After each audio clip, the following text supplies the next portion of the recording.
Well, this evening we are in Acts chapter 21. Acts, the 21st chapter.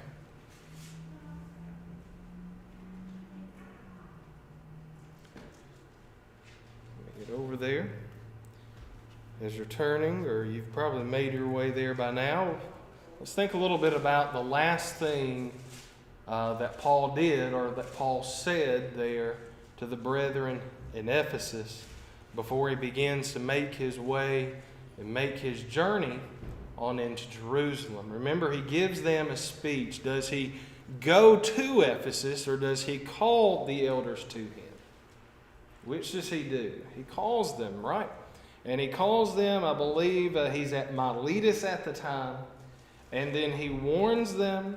He tells them, I've served the Lord in all humility. I've served him with tears. I didn't hold back anything. I've preached the whole counsel. I've taught publicly, house to house. I've spoken to the Jews. I've spoken to the Greeks.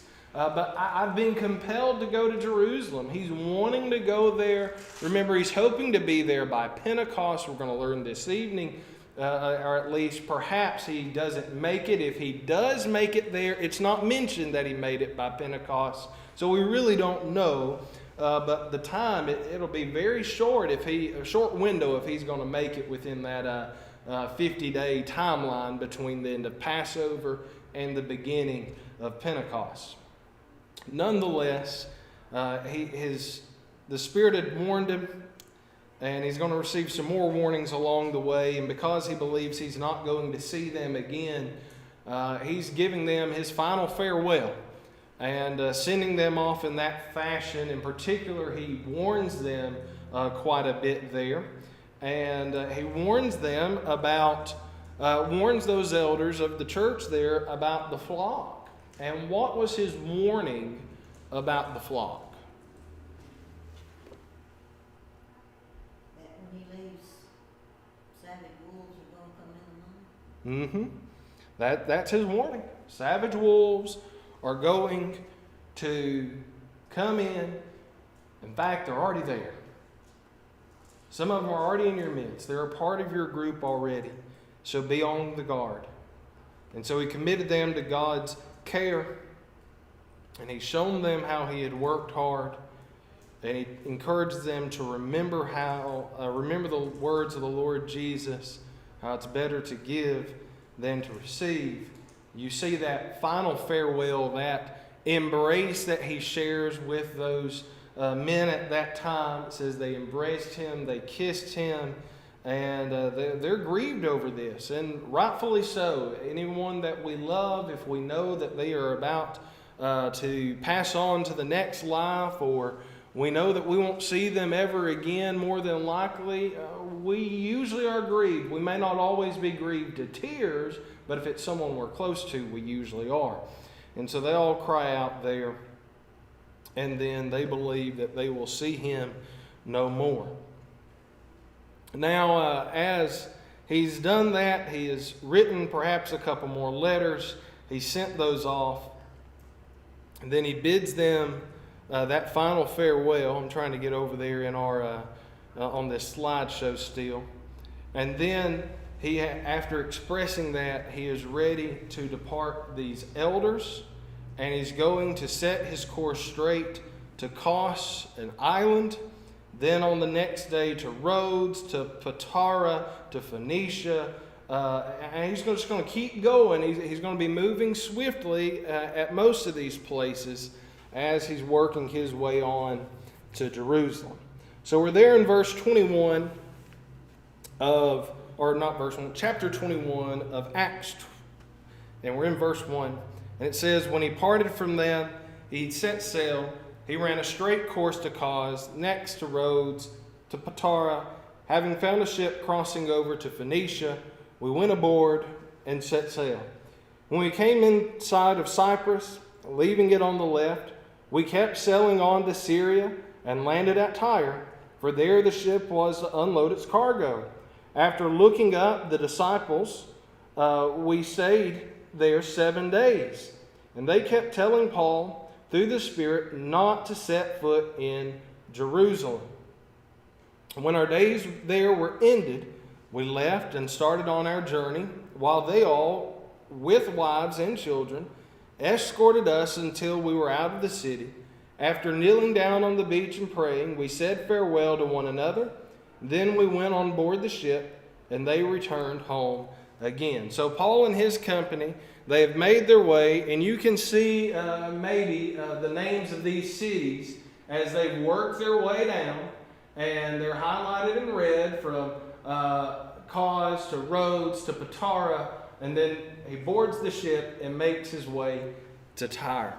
Now, we don't see a lot there, but apparently at this point, maybe his urgency on getting to Jerusalem before Pentecost, maybe it slacked up a bit. He spent a day, and then he's out at sea. We don't know exactly how long that took from Patara on down to Tyre, but how long did he spend in Tyre? A full 7 days. And remember, when he spent those 7 days there in Troas, what was the purpose? To break bread with the disciples there. So we could likely assume that he would have done that, probably gave them a similar sermon, a similar speech, and then the next day they're warning him, they're telling him, no, don't go, you don't need to go. If you go, you're going to die, or we don't know what all they're telling him, but they too are grieved, but nonetheless they escort him and they go with him, and then he's going to slowly now make his way on to Jerusalem. But before he goes to Jerusalem, they arrive at Ptolemais, and then after greeting the brethren there, they stay just a day. Then the next day they leave, and where do they go after Ptolemais? Yeah, they go to Caesarea. They go to Caesarea. And so by now he has spent a solid 35 plus days from the time that he left after Passover, if not more, between Passover and now. And so we could just add it all up and we could see this, and now he's making his way to Caesarea, and he's not going to just spend a day there. Some of the translations say he spends many days in Caesarea. And so we have an unknown timeline,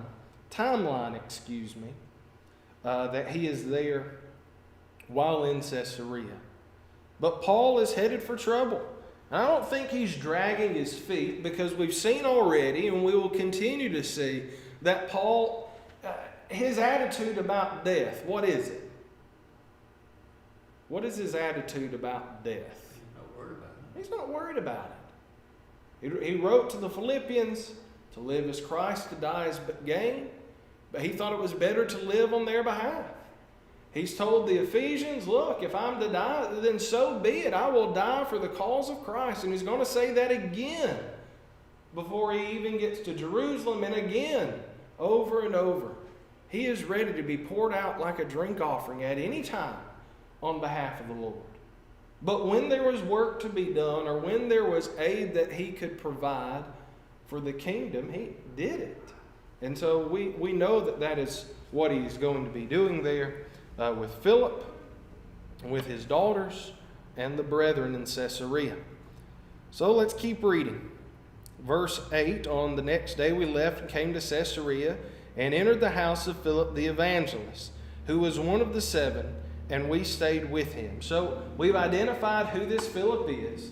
And if we go back to the book of, or to chapter 8, we know that Philip, after spending time there with the Ethiopian eunuch, he took off to Azotus and then went up to Caesarea.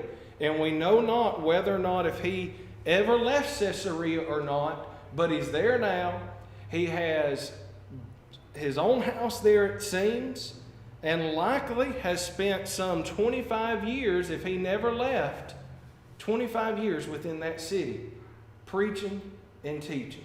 Assuming that around 33, 34 AD is when we would have had Acts 8. By now, we're 25 years later, based on the historical references of certain people up to this point. So we're about 58 AD.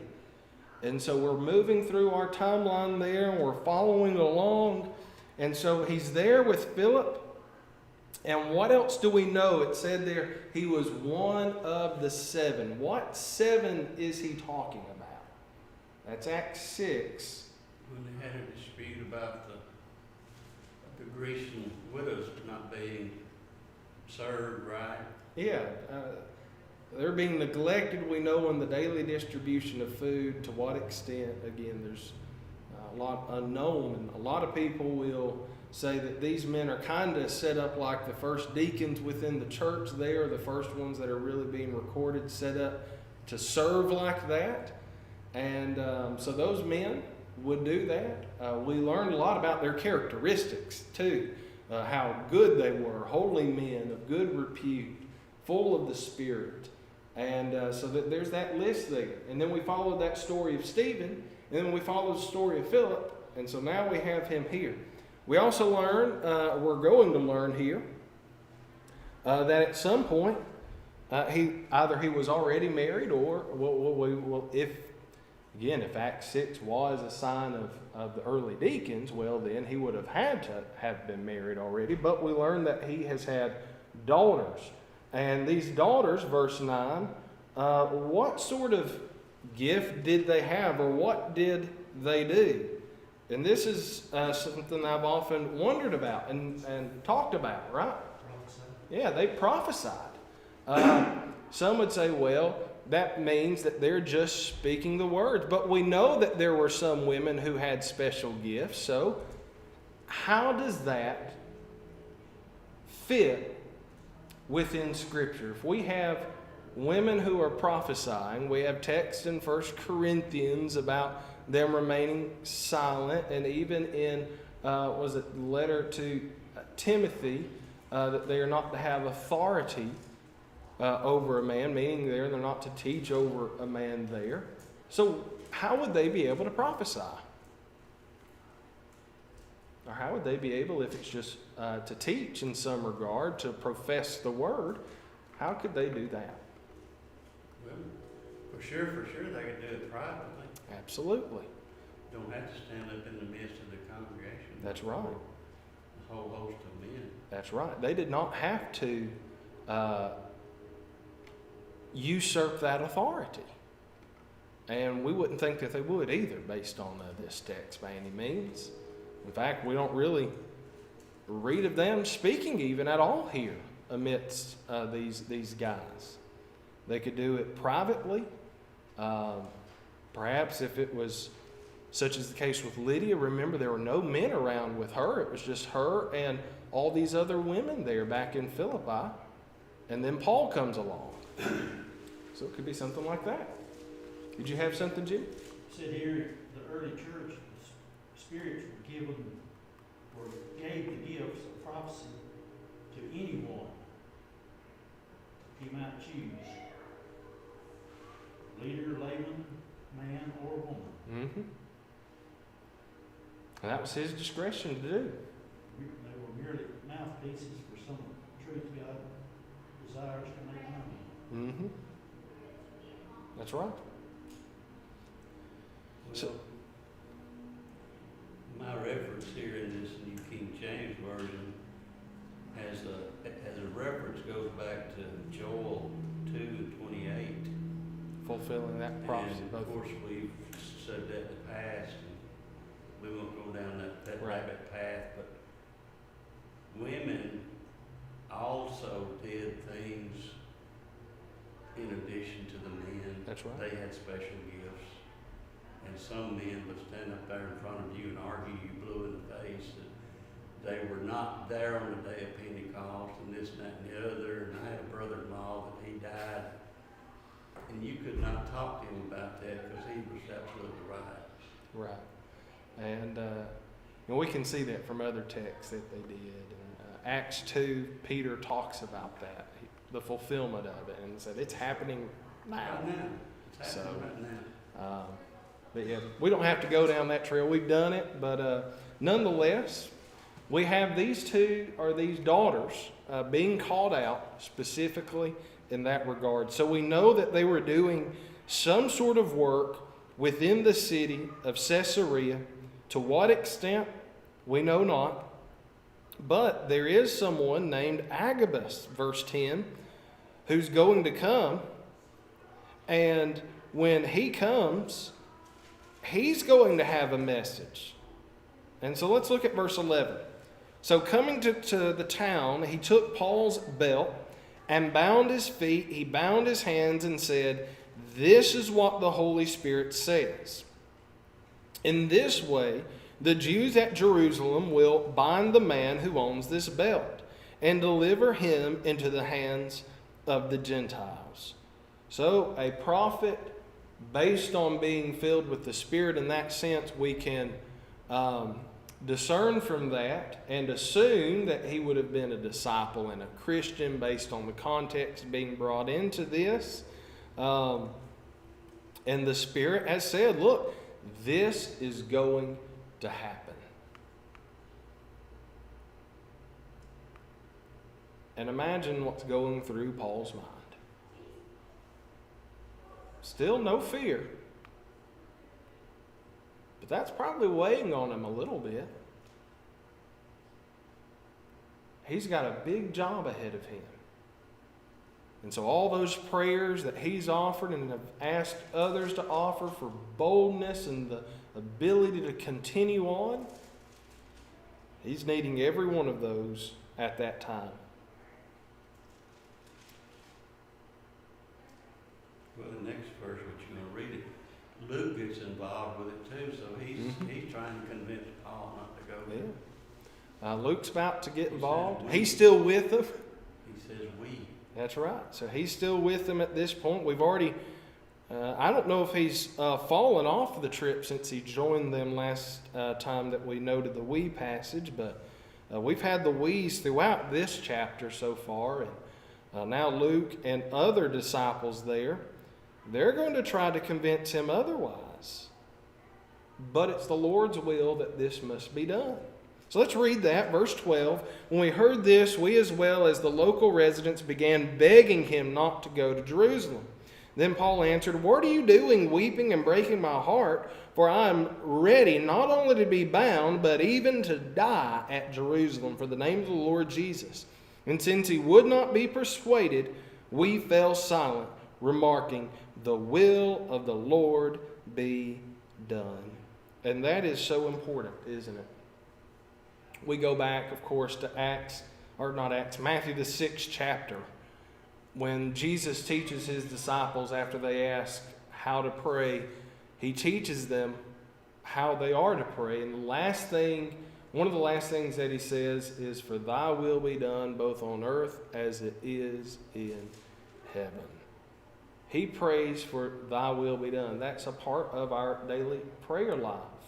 You go later to the end of Jesus' life, before he's going to be crucified there in the garden, he's praying to God to intercede, but nevertheless, not my will, but thy will be done. You think about the book of James, the 4th chapter. What does James talk about? Those who are planning to do business in such and such city and whatnot. What does he say? Should say if it's God's will. If the Lord's will, I will go over there and do that. And so we need to take that to heart as well.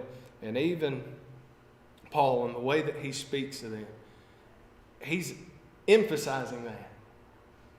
It is my will. It is the will for me to go to Jerusalem.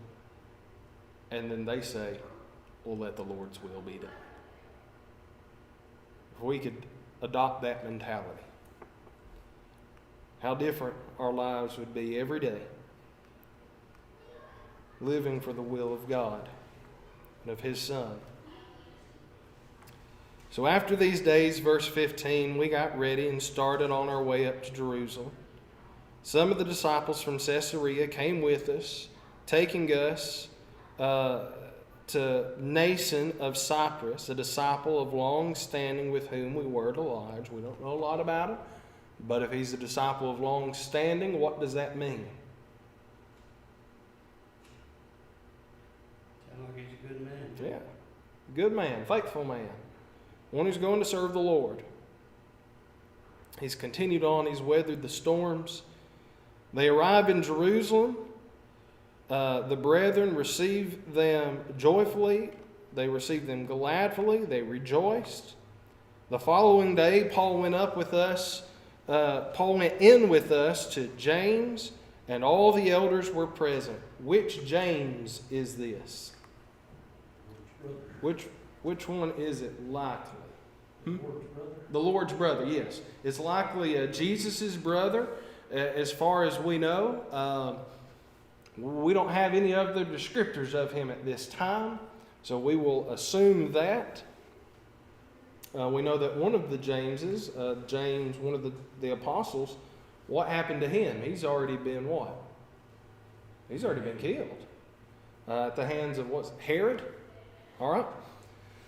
So he goes there before the elders, and after he greets them, he begins to relate one by one the things which he had done, what God had done among the Gentiles through his ministry. And when they heard this, they began glorifying God. And they said to him, "You see, brother, how many thousands there are among the Jews of those who have believed, and they all are zealous for the law. They have been told about you, that you are teaching all the Jews who are among the Gentiles to forsake Moses, telling them not to circumcise their children or to walk according to the customs. What then is to be done? They will certainly hear that you have come. Therefore do this that we tell you. We have 4 men who are under a vow. Take them and purify yourself along with them and pay their expenses so that they may shave their heads. And all will know that there is nothing to the things which they have been told about you, but that you yourself are walking orderly, keeping the law. But concerning the Gentiles who had believed, we wrote, having decided that they should abstain from meat sacrificed to idols, and from blood, and from what is strangled, and from fornication. So then Paul took the men, and the next day, purifying himself along with them, went into the temple, giving notice of the completion of the days of purification until the sacrifice was offered for each one of them." So let's dissect that a little bit. So he's there in Jerusalem. He's meeting with the elders of the church there and with James. And we don't know who else may or may not be there. He's related all of what God has done. And then he gets this message from them. And doesn't that sound a little bit like a step back? No, not really. Has Paul gone against his conscience by partaking of this vow? By no means. We don't read of that at all. In fact, if it was wrong for Paul to do these things while there, we would expect God to say so. The Spirit to intervene. No, he cannot do that. Not only that, but the elders told him to do it, didn't they? Yes, they did. And so he's respecting them and their authority. And we also know that Paul, he also kept certain customs, certain feasts. We've already seen him partake in the days of Passover. He was hoping to get there to Jerusalem for Pentecost to celebrate in that regard. We don't know if he made it or not. But nonetheless, he's willing to do so. Well, these men here, these 4, as you've said, they're doing things according to the old law. Yeah. They were still practicing parts of it to a certain degree. And we don't know what vow they're taking. I don't think any translation says exactly what vow. Most would assume, based on the shaving of the heads and stuff, that it would be what vow? What would we assume based on that? Nazirite vow. Maybe it is, maybe it isn't. It doesn't say. But nonetheless, they've made this vow.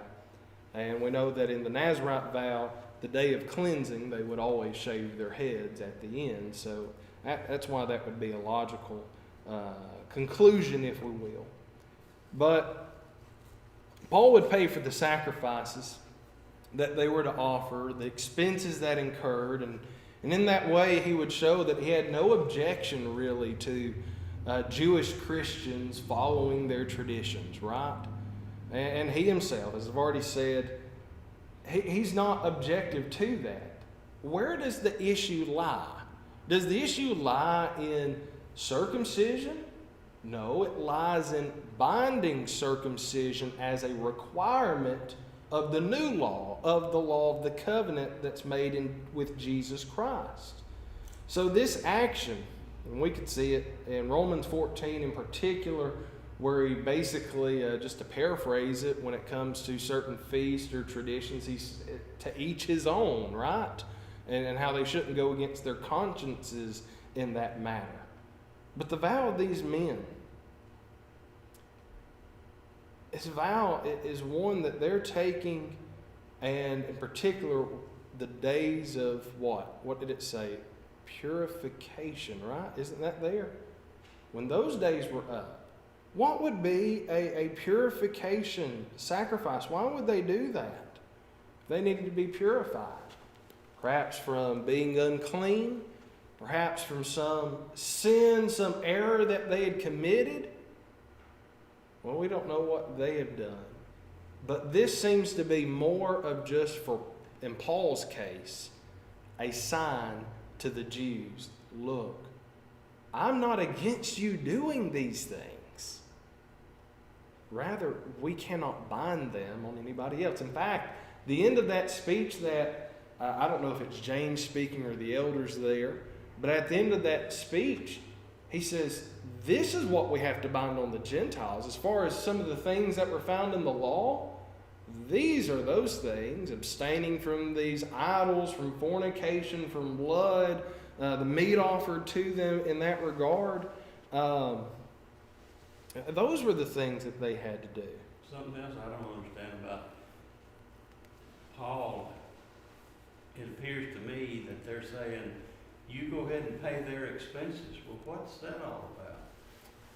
Shows that he approves. Maybe it'd be a demonstration that So he's they must approved. have had some expenses that need to be paid for. Well, within the sacrifices, perhaps the buying of the meat or of the animals that were to be slain, maybe they had to pay for a good barber to shave the heads. I don't know. But we could see how some of those expenses may come up, I guess, in that regard. Does this prevent the Jews from getting upset? No, it doesn't. In fact, there are Jews specifically from that region in Asia where he's upset some people in the past who are now going to come, and they're going to hear of him there, and they're going to accuse him. And what else are they going to do? They're going to cause a fuss, a big riot, even to where he's getting changed. Literally, he's getting bound up here in Jerusalem, just like it was prophesied. He had been told, others have told him, Agabus just told him, the man who I've bound, or whose belt this belongs, will be bound in the same way. And guess what? He's about to be bound and led up. Some translations call it a castle, a tower. Different words are used there. We'll talk about that maybe a little bit here in a moment. And he's going to speak to this guard, this commander of the guard there, so that he'll be able to speak to the people and quiet them down. Let's read verse 27. When the 7 days were almost over, so now we learn about the purification timeline there, a full 7 days. The Jews from Asia, upon seeing him in the temple, began to stir up all the crowd and laid hands on him, crying out, "Men of Israel, come to our aid. This is the man who preaches to all men everywhere against our people and the law and this place. And besides, he's even brought Greeks into the temple, and he has defiled this holy place." Let's stop there. Has he done any of that? No, he hasn't done that. He would know better. Where were the Gentiles or the Greeks allowed to go as far as the temple? Outside. Yeah, the outer court. There is an outer court where Gentiles were allowed. There were 3 areas within the temple: the outer, the middle, the inner. Those 2 inner parts, Greeks or Gentiles were not allowed there. He wouldn't have done that. He knows he wouldn't have done that. Did he also speak against the people and the law? No. Now, he spoke against hypocrisy. He spoke against error, but not just against the people or against Judaism, but rather teaching the truth. Well, he taught the fulfillment of the law. Correct. What he taught. Correct. All right. And so note what's said in verse 29. They had seen Trophimus, they claim. He's an Ephesian. All right, Ephesus, where is it? It's up there in that region of Asia. They said, we've seen him there, right? And they suppose that Paul brought him into the temple. So now it's just supposedly he did this. They think it was him. They don't really know. But that was enough, wasn't it? What happens in verse 30? What does verse 30 say? Then all the city was provoked. Dragged him out of them. Yeah. That's all it took. You speak that one thing. It's like I was talking to a buddy of mine this week. Somebody driving down the road, he works with the city, and the guy started talking about his mama type stuff. And guys know you don't talk about another guy's mother in any way at all, because that just lights a fire where you're just ready to go to fist, go to blows over those sort of things. And that's what's going on here. It lit a fire within the city. They're ready to beat him up, drag him. In fact, they're about to kill him until this commander comes up, and that kind of settles it down just a little bit, and they let the Roman guard take over. All right, let's keep reading. The city was provoked, and the people rushed together, taking hold of Paul. They dragged him out of the temple, and immediately the doors were shut. While they were seeking to kill him, a report came up to the commander of the Roman cohort that all Jerusalem was in confusion. At once he took some soldiers and centurions and ran down to them. And when they saw the commander and the soldiers, they stopped beating Paul. And the commander came up and took hold of him and ordered him to be bound with 2 chains. And he began asking who he was and what he had done. But among the crowd, some were shouting one thing and another. And when he found out the facts because of the uproar, he ordered him to be brought up to the barracks. And when he got up the stairs, he was carried by the soldiers because of the violence of the mob, for the multitude of the people kept following them, shouting, "Away with him!" All right, so fulfillment of that prophecy that was mentioned already within this Jewish riot. The only thing calming them down or slowing them down to a certain degree is this commander. This commander who, we don't have his name at this point, but in chapter 23, assuming it's the same one, his name is Claudius Lysias. So if it's the same chief captain at that point, we don't know. But nonetheless, we have this going on, and he binds him, he takes him up, but the mob is in such chaos, they can't even walk through the crowd. So the mob would know you're not allowed to touch the soldiers. You wouldn't be able to do that. That's going to cause a war, and they don't want that on their hands. But they were trying their best still to prevent Paul from being, I guess, rescued by these guys, or just to be taken away by them, because they want blood on their hands. They want to take care of this guy. They are angry. So they throw him up on their shoulders, basically. They carry him on in. And the people, have they calmed down yet? They're outside. It says they walk up some stairs, so up that tower at that point. And then note what happens to these final verses. Verse 37. As Paul's brought into the barracks, he said to the commander, "May I say something to you?" And he said, "Do you know Greek?" That'd be like if we were to walk up to someone and we just ask them, "Do you speak English?" If you're in another country, right? Same thing. Do you speak Greek? Aramaic is still the common language in town for the most part. But Greek is really the world language at this point. So, do you speak Greek? And does Paul speak Greek? Oh, yes. Yes, he does. He does speak it well. And verse 38, "Then you are not the Egyptian whom some time ago stirred up a revolt and led the 4,000 men of the assassins out into the wilderness." But Paul said, "I am a Jew of Tarsus in Cilicia, a citizen of no insignificant city, and I beg you, allow me to speak to the people. All right, so the guy asks, do you speak Greek? And then he realizes, well, then you can't be who we thought you were, and why they were in such a big uproar with this. And I don't know a lot about the assassins there and what all was going on with that. There are some conflicting commentaries on what's going on there.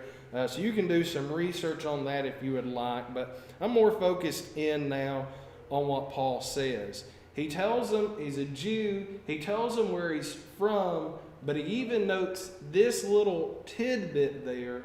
I'm a citizen of no insignificant city. He doesn't say he's a citizen of Rome yet. He's not invoking that. But some would say, well, the no insignificant city is just Tarsus. No, I think he's making a reference a little more than just Tarsus at this point. And maybe this soldier, at least in part, may get it, because when he asked if he can speak to the city, to the people, what does the man do? Give him permission. He gives him permission. And I don't think he would just give that to the average Jew. He has a lot of authority. And I think he'd probably want things just to quiet down and settle down. Whatever be the case, he gives permission there. Paul will stand up. He holds his hands up, and the people calm down. And then he begins to speak to them, to the Jews, in what would be their common dialect, right? They would know Hebrew. And they would see that he too was a Jew, at least by birth. And what if we had to sum up the speech that he gives in Acts 22, because we don't have time to get into that this evening. If we had to sum it up, how could we sum up the speech of Acts 22? He retells part of his conversion and everything. Yeah, that's how I'd sum it up. It's a recount from birth to where they're at now, and the whys in between. And it's a beautiful speech that he gives, and Lord willing, we'll talk about that next Wednesday night. Any other comments up to chapter 22 on Acts 21, or anything prior, if perhaps we skipped something?